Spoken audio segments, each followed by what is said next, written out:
Mali, la tension monte entre pouvoir et opposition. Le gouvernement juge mensongère et calomnieuse les affirmations de l'opposition qui parlent de l'usage de balles réelles lors de manifestations. Usage excessif de la force, arrestation, traitement abusif de prisonniers. Human Rights Watch a accusé lundi les autorités marocaines d'avoir mené une campagne de répression dans l'est cité minière de Gerada. Le rêve de l'immigration continue de tuer en Méditerranée. Encore des dizaines de migrants sont morts depuis samedi soir au large de la Tunisie et de la Turquie en tentant de rejoindre l'Europe.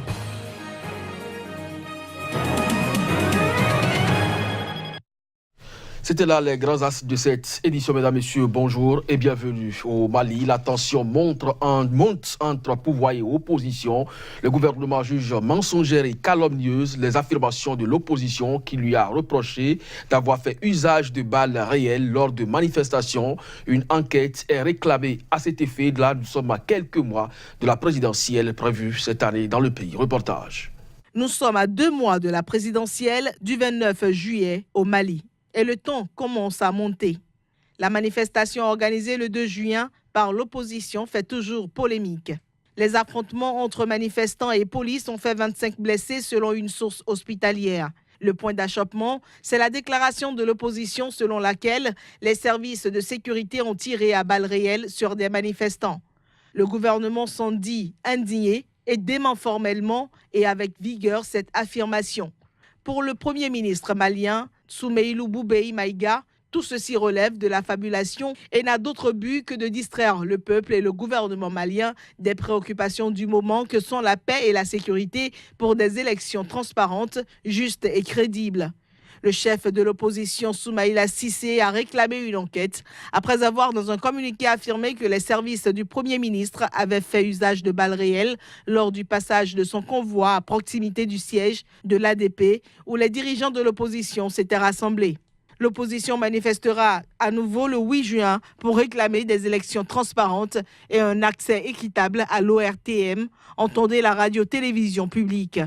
Le gouvernement a officiellement convoqué fin avril le corps électoral pour le scrutin du 29 juillet, pour lequel une quinzaine de candidats se sont déjà déclarés. La campagne officielle doit débuter le 7 juillet.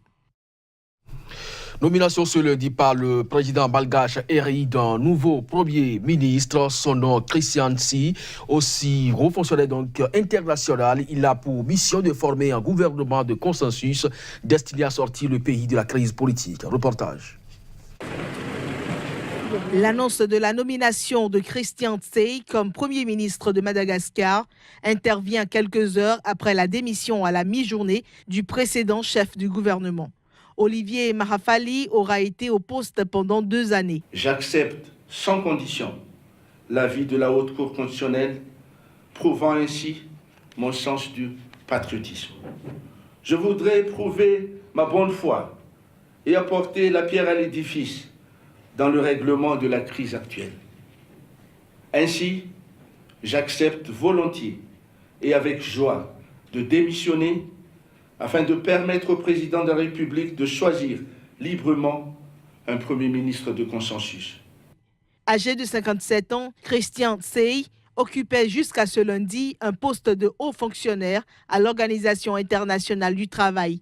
Il a été ministre du Travail de 2002 à 2003, mais n'est membre d'aucun des 3 principaux partis du pays. Le président Harry s'est vanté d'avoir nommé un homme expérimenté et ayant les compétences pour l'apaisement. En effet, une vague de manifestations quotidiennes secoue l'île de Madagascar depuis 1 mois et demi. L'opposition exige le départ du président, l'accusant de vouloir faire taire ses rivaux à quelques mois des élections. Pour tenter de sortir de l'impasse, la Haute Cour constitutionnelle a ordonné, il y a 10 jours, la nomination d'un nouveau Premier ministre et d'un gouvernement d'union nationale. Dans leur arrêté, les juges lui ont imposé de composer une équipe qui reflète les résultats des élections législatives de 2013. La crise a éclaté à quelques mois des élections générales. Elle était prévue en novembre et décembre, mais la Haute Cour constitutionnelle a imposé qu'elle se déroule dès la saison sèche, soit entre mai et septembre prochain. Le président Harry, élu fin 2013, n'a pas annoncé s'il comptait se représenter pour un autre mandat. L'hypothèse d'une candidature pour un troisième mandat du président Joseph Kabila en République démocratique du Congo, alors que la Constitution l'interdit, échauffe le clergé et l'opposition. Ce, à l'approche donc d'une étape cruciale dans la préparation des élections du 23 décembre 2018. Plus de précisions à travers cet élément. Le puissant épiscopat congolais a menacé ce lundi de porter plainte contre un bourgmestre de Kinshasa qu'il accuse d'être entré dans son siège pour arracher des affiches proclamant pas de troisième mandat présidentiel, pas de révision constitutionnelle. Si le bourgmestre de Gombe ne demande pas pardon aux Congolais, la conférence épiscopale nationale congolaise, SENCO, va aller en justice contre lui, a déclaré l'abbé Donatien Cholet, porte-parole de l'épiscopat congolais. Nous remettrons ces banderoles aujourd'hui dans l'enceinte du centre interdiocésain, a indiqué le prélat. C'est dans mes attributions d'arracher dans la commune de Gombe tout écrit déployé sans mon autorisation préalable ou celle de l'hôtel de ville, a déclaré à la presse le maire d'Oli Makambo. Cet incident a lieu alors que le débat sur une possible candidature du président Kabila est ravivé par des ballons d'essai lancés ça et là, thèse sur la nouvelle éligibilité de Kabila reprise sur les réseaux sociaux, déclaration de proches du président,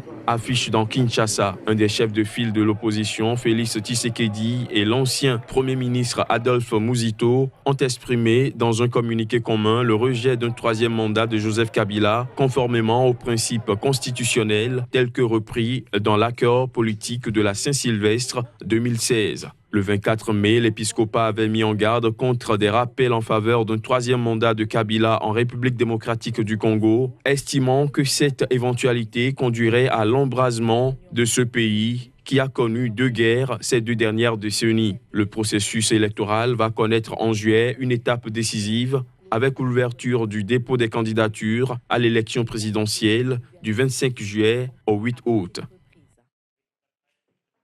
Usage excessif de la force, arrestation, traitement abusif de prisonniers. Bref, Human Rights Watch a accusé lundi les autorités marocaines d'avoir mené une campagne de répression dans l'ex-cité minière de Girada, dans le nord-est du pays. Les habitants y étaient pour protester contre le manque d'opportunités économiques. Les détails.